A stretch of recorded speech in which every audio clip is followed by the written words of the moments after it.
Alright, everybody. Hello, Burn Baby. Welcome back to another CarX Drift Racing Online tune video. Today we're going to be talking about the Atlas GT or the Nissan GTR 11. This car is honestly not one of my favorites. I can't say I don't have a whole lot of driving time on this car, but I asked someone to pick a car and they picked this one, and yes, here we are. Arrived at it. It is a very smooth driving car. It's a bigger body car, but I like this car. This is actually one of my favorite tunes that I've made recently. So yeah, starting off, body kits. Body kits are important. I'm running the ProFlow body kit. If you want to run a different body kit, that's okay.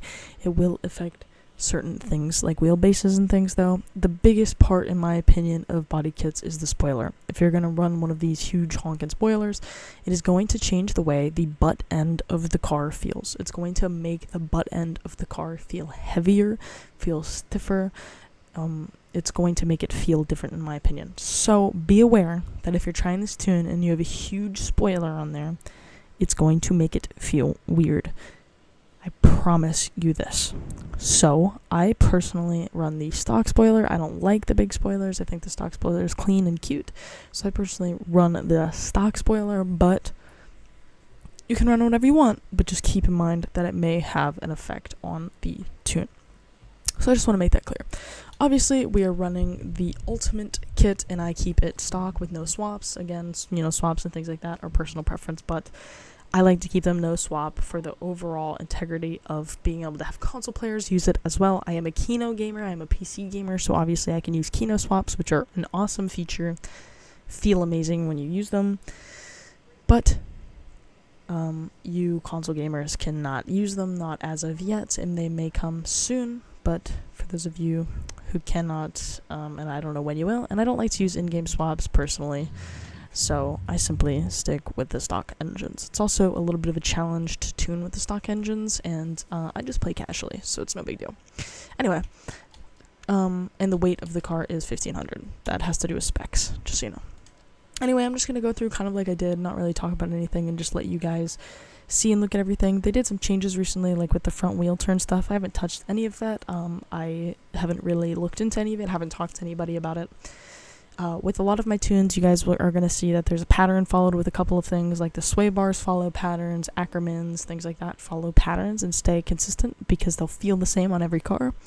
The slight changes you'll see again in like dampers, stiffnesses, things like that. But again, like I said, I'm not going to individually talk about all these settings. I'm going to go through, I'm going to show you these things. I did not know that this toe and camber thing is new. I'm basing these off of the first number, so the negative 0.5 and then the negative 5.85. I did not know or pay attention to any of this before I recorded, but that left or right front axis stuff, just disregard, and you're just changing based off of the first number there. Again, a lot of these, like particularly for the alignment part, it's going to be almost identical on most of my vehicles, and you'll notice that, and that is perfectly fine. It's just because that part of the car stays consistent through a lot of cars.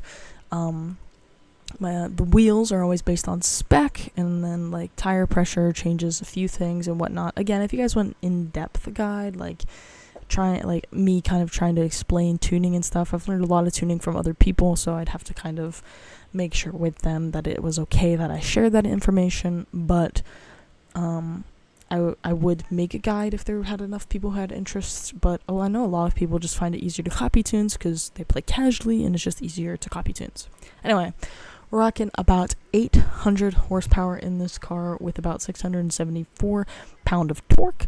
This gives us a little bit over about 120 difference in torque to power, which gives us just a little bit more grip in terms of things, just with a little bit more power than torque in this particular car. Normally I keep it around 100. In this one I just have it slightly higher because I was having some issues with gearing and all that stuff. So, and then the gearing, again, gearing is pretty consistent throughout my cars. Gearing follows pretty much a baseline, and gearing is personal preference. I run my gears really short. If these gears feel too short for you, you can take and bump them down I recommend you only bump them down by like 1 or 2. You don't want to bump them down by like 10 and then be like, oh my god, everything's screwed up. If all the gears are too short for you, lower your final drive a little bit. There's a whole bunch of things that you can change to kind of fix the gears, but generally I would recommend that if you do not like how short these gears are, you want to make them a little bit longer to lower the final drive a little bit. Like I said, go down by 2-3 increments at a time and feel how it goes, and then adjust and adjust. But this is how I like to run my GTR setup personally. I'm going to pop in some clips of me driving, just short clips, so you guys can see how the gearing works and how I personally drive the car, and just kind of get like a general idea. And yeah, this is my beautiful GTR. I've put a lot of effort. This is the most effort I have individually put into tuning a car, and I'm more than proud of this car. I love this car. It's very, very fun to drive. It keeps up well. And it just feels smooth. It just feels clean. Like it just feels like a nice, smooth ride. So yeah, I love this car. It is near and dear to me. So I hope that you guys like it too. Of course, let me know down below if you do. And like I said, if you guys want any particular car, I don't think I said this actually, but if you guys want any particular car, I'm always looking for cars to tune. So just comment down below and I'll like add it to my list of cars to tune, because I'm always like, hey, pick a car for me to tune, any car. So yeah, anyway guys, I hope you guys have a good day, night, evening, whatever it is for you, and I'll see you guys in the next one. Peace.